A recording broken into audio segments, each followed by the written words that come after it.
और इस वक्त की बड़ी खबर, मरुधरा में कोरोना का एक बार फिर से बड़ा विस्फोट हुआ है। एक दिन में 550 नए मामले सामने आए हैं। इसमें से 53 मरीज ओमिक्रॉन से संक्रमित हैं। सबसे ज्यादा जयपुर में 414 केस। प्रदेश में एक्टिव केस का आंकड़ा फिलहाल 2084 बना हुआ है।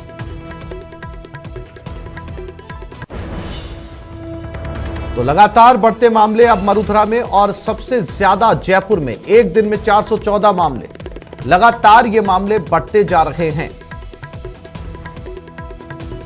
और न केवल कोरोना के बल्कि इसमें ओमिक्रॉन के मामले भी शामिल हैं, क्योंकि जैसे ही कोरोना के पॉजिटिव मरीज सामने आते हैं उनके सैंपल को जीनोम सीक्वेंसिंग के लिए भेजा जाता है। उससे ये क्लियर किया जाता है कि जो व्यक्ति संक्रमित हुआ है वो ओमिक्रॉन वेरिएंट से हुआ है या डेल्टा वेरिएंट से। तो फिलहाल ओमिक्रॉन के मामले भी लगातार बढ़ते जा रहे हैं। राजस्थान में संक्रमण की तेज रफ्तार है। प्रदेश में संक्रमण दर 4% के करीब है। सीकर में पॉजिटिविटी रेट 10%, जयपुर में पॉजिटिविटी रेट 7% के पार। 10 में से 8 केस सिर्फ 2 शहरों से। प्रदेश में 6 गुना एक्टिव मरीज बढ़ गए।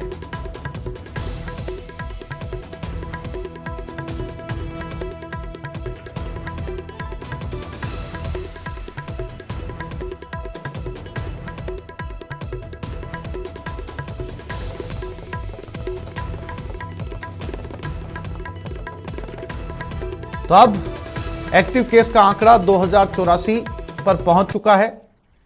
एक बार फिर से बड़ा विस्फोट हुआ। मामले अब कम होने की बजाय लगभग दोगुनी संख्या में हर रोज सामने आ रहे हैं। यानी कि बीते दिन जो आंकड़े आते हैं उससे डबल आंकड़े उसके अगले दिन आते हैं। जयपुर में एक दिन में 414 और पूरे राजस्थान में सबसे ज्यादा मामले जयपुर में। फिलहाल एक्टिव केस 2084 हैं।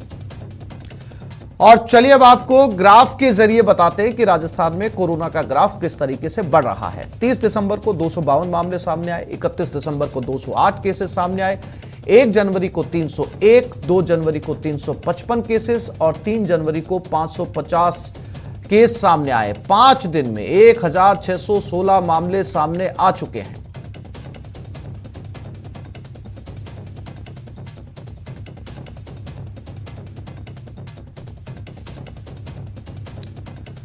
और इसी खबर पर हमारे साथी हमारे साथ जयपुर, जोधपुर और कोटा से जुड़ गए। जयपुर से सौरभ गृहस्थी, जोधपुर से रंजन दबे और कोटा से योगेश त्यागी। सबसे पहले रुक करते हैं जयपुर की तरफ। सौरभ, सबसे ज्यादा मामले जयपुर में सामने आ रहे हैं और शायद इसकी एक वजह यह भी है कि जयपुर का एक्सपोजर दूसरे शहरों से बहुत ज्यादा है। कनेक्टिविटी दूसरे स्टेट के साथ, चाहे वो फ्लाइट्स के जरिए हो या ट्रेन के जरिए हो। और हाल ही में जो है वो न्यू ईयर सेलिब्रेशन भी सौरभ गुजरा है। रुझान आने शुरू हुए उनके ये, जबकि रोका गया था कि कोशिश की जाए कि सेलिब्रेशन घर पे ही किया जाए। सौरभ जी बिल्कुल, इन सब कारणों के साथ एक कारण ये भी है कि राजधानी जयपुर में सैंपलिंग जो है वो ज़्यादा हो रही है बनिस्बत दूसरे शहरों के। इस कारण से भी यहाँ पर नए मामले जो हैं वो सामने आ रहे हैं। आपने बिल्कुल सही कहा कि जो नए साल और क्रिसमस पे जो भीड़ बाजारों में उमड़ी है, जिस प्रकार की कोविड गाइडलाइन की धज्जियां उड़ी है, उसी का नतीजा है कि अब धीरे धीरे राजधानी जयपुर में कोरोना संक्रमण बहुत तेजी से फैल रहा है और हर रोज के साथ दोगुने मरीज जो है वो राजधानी में हो रहे हैं। राजधानी का ऐसा कोई भी हिस्सा बचा नहीं है जहां पर कोरोना संक्रमण के मामले जो है वो सामने नहीं आ रहे हो। बावजूद उसके भी अभी भी लोग जो है वो समझने को तैयार नहीं है। बिल्कुल जो गाइडलाइन की पालना होनी चाहिए थी वो नहीं होती हुई इस वक्त भी जो है वो नजर आ रही है। और जिस प्रकार की सख्ती की बात की गई थी वो सख्ती भी नजर नहीं आ रही है। जो लोग मास्क पहनकर नहीं घूम रहे उन्हें जो है वो उन्हें टोका नहीं जा रहा, उन पर सख्ती जो है वो नहीं की जा रही और इसी का ये नतीजा है कि लगातार जो है वो मामले बढ़ते जा रहे हैं। इसके साथ ही कई लोग ऐसे भी हैं जो अपनी सैंपलिंग जो है वो नहीं करा रहे हैं। सर्दी जुकाम खांसी बुखार इस प्रकार की शिकायतें आने के बावजूद भी वो जो है वो कोरोना टेस्ट नहीं करा रहे। इसके कारण से भी लगातार वायरस जो है वो फैलता जा रहा है। शहर का जो मानसरोवर इलाका है वहाँ पर बहुत तेजी से जो है वो मामले सामने आए हैं। मालवीय नगर हो, लाल कोठी हो, ज्योति नगर हो, शहर के तमाम हिस्सों में जो है वो लगातार मामले सामने आ रहे हैं। यही चिंता पैदा करने वाली बात है। और पिछले 3 दिनों में 100 से ज्यादा बच्चे जो है वो पॉजिटिव हुए। तो लगातार हर वर्ग के लोग जो है वो पॉजिटिव हो रहे हैं। वैक्सीन लगाने वाले भी 80% से ज्यादा लोग तो वो लोग हैं जो जिन्होंने वैक्सीन लगा ली है। तो वैक्सीन लगाने के बावजूद भी अगर लापरवाही बढ़ती जा रही तो उसी का खामियाजा जो है वो इस प्रकार से भुगतना देखना मिल रहा है। और आने वाले दिनों में और भी मामले जो है वो बढ़ सकते हैं, क्योंकि अगर सैंपलिंग पर जोर दिया जा रहा है इस वक्त और लगातार सैंपलिंग होगी तभी जाकर ये पता चल पाएगा कि संक्रमण किस हद तक जो है वो राजधानी जयपुर में फैला हुआ है। इसके अलावा ओमिक्रॉन भी एक अलग टेंशन है। कोरोना के जो मामले आए हैं उससे इतर ओमिक्रॉन के भी राजधानी जयपुर सौरभ, में अब जैसे जैसे डेल्टा के मामले सामने आ रहे हैं सब। वैसे वैसे ओमिक्रॉन के मामले भी जो है वो लगातार बढ़ते जा रहे हैं और इसमें भी जयपुर नंबर 1 पर बना हुआ है। जोधपुर की तरफ रुख करते हैं, रंजन दवे हमारे साथ बने हुए हैं। रंजन, जोधपुर से भी दूसरी लहर के अंदर भयावह तस्वीरें सामने आई थी और एक बार फिर से अगर इसे यूं कहना ज्यादा ठीक होगा कि तीसरी लहर शुरू हो चुकी है और इससे लड़ना, इसको काबू करना अब भी आम लोगों के हाथ में है। अगर नहीं संभले तो बहुत देर हो जाएगी। जोधपुर में क्या लोग इसको लेकर अवेयर हुए हैं या अभी भी लापरवाही चरम पर है?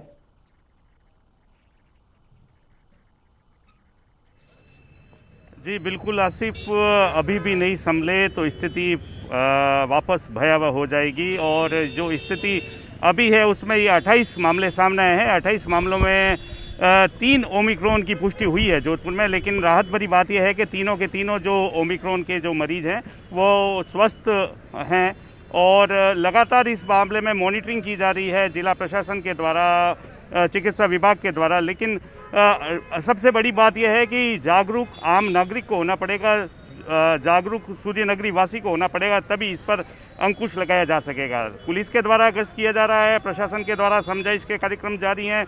सख्ती अभी तक उस स्तर पर नहीं की गई है, लोगों को समझाइश ज़्यादा जारी है। लेकिन निश्चित तौर पर अगर अभी भी नहीं संभले तो स्थिति भयावह होते हुए देर नहीं लगेगी। बिल्कुल, योगेश भी हमारे साथ कोटा से बने हुए। योगेश, कोटा की तस्वीरें क्या कह रही हैं?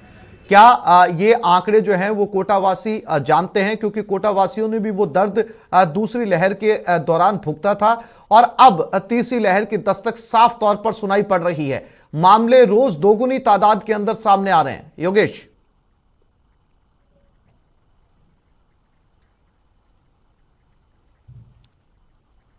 आसिफ, शिक्षा नगरी में जो तीसरी लहर है उसने कहीं ना कहीं दस्तक दे दी है, क्योंकि बीते 24 घंटे के अंदर 26 केस सामने आए हैं कोरोना पॉजिटिव के। और इन 26 केसों में से 8 जो पेशेंट हैं वो बच्चे हैं। 8 साल से और 18 साल की उम्र के जो पेशेंट हैं वो सामने आए हैं। तो अपने आप में ये बात तय हो जाती है कि कहीं ना कहीं कोटा के अंदर तो तीसरी लहर ने दस्तक दे दी है, क्योंकि ओमिक्रॉन के अभी तक कोई मामले सामने नहीं आए। ये जितने भी मामले हैं वो डेल्टा वेरिएंट के हैं। लोगों में कहीं ना कहीं ये चीज़ हो चुकी है कि हमने वैक्सीन लगवा ली है, तो उसको लेकर के लोग काफ़ी लापरवाह कोटा के हो चुके हैं। जहाँ भी भीड़ भाड़ वाले इलाकों में मास्क की पालना नहीं हो रही है, कोविड गाइडलाइन की पालना नहीं हो रही है, ना ही कहीं भी पर भी सोशल डिस्टेंसिंग देखी जा सकती है। तो ये इन्हीं चीज़ों का नतीजा है कि लगातार कोरोना के जो मामले हैं वो कोटा में बढ़ रहे हैं।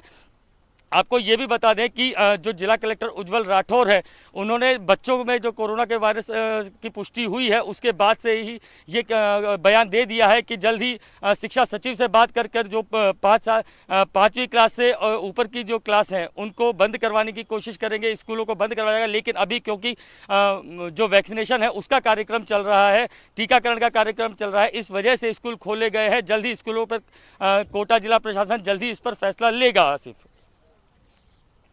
बिल्कुल सौरभ, चूंकि ये एक राहत की खबर कही जा सकती है कि जो दूसरे जिले हैं, चाहे हम कोटा की बात कर रहे हो या जोधपुर की बात कर रहे हो, अभी जयपुर की स्थिति से कोसों दूर है।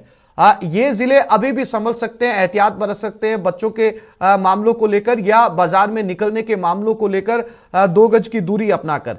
लेकिन सौरभ, जो जयपुर की स्थिति है वो दिनों दिन बिगड़ती जा रही है। पिछली बार भी दूसरी लहर में भी सबसे ज्यादा स्थिति पूरे प्रदेश के अंदर चिंताजनक जयपुर की थी और एक बार फिर से जयपुर की स्थिति जो है, और अब कहीं ना कहीं जयपुर को लेकर नई गाइडलाइंस की जरूरत आन पड़ी है। सौरभ जी बिल्कुल, देखिए जयपुर के इतर कोटा में भी धीरे धीरे मामलों में इजाफा होने लगा है, जोधपुर में भी मामलों में इजाफा होने लगा है, उदयपुर में भी मामलों में इजाफा होने लगा है और अजमेर में भी, यानी प्रदेश के जो तमाम बड़े शहर हैं वहां पर लगातार मामलों में इजाफा हो रहा है। हालांकि कुछ जिले ऐसे हैं जहां पर अभी उस तरह से मामले नहीं बढ़े हैं। राजधानी जयपुर की बात की जाए तो राजधानी जयपुर में जिस प्रकार से बताया कि यहाँ पर मुख्यमंत्री ने साफ तौर पर ये निर्देश दिए हैं कि यहाँ पर सैंपलिंग जो है वो ज़्यादा बढ़ानी चाहिए। यही कारण है कि अब राजधानी जयपुर में 5,000, 6,000, 7,000 तक रोजाना जो है वो सैंपलिंग हो रही है और सैंपलिंग होने के कारण ही ये मामले जो है वो सामने आ रहे हैं। और आपने बिल्कुल सही कहा, राजधानी जयपुर के लिए एक अलग रणनीति बनानी बहुत ज़्यादा आवश्यक है, क्योंकि यहाँ पर तमाम जो दूसरे शहर हैं वहाँ से लोग यहाँ पर पहुँचते हैं और हो सकता है कि यहाँ से संक्रमण जो है वो अपने अपने शहरों में लेकर जाएं। तो ऐसे में जरूरत इस बात की है कि यहाँ पर जो है वो बहुत ज्यादा सख्ती करने की जरूरत है, नहीं तो ये जो मामले लगातार आ रहे हैं वो और भी बढ़ सकते हैं। जी, आप तीनों साथियों का बहुत शुक्रिया हमारे साथ जुड़ने के लिए, तमाम जानकारी देने के लिए।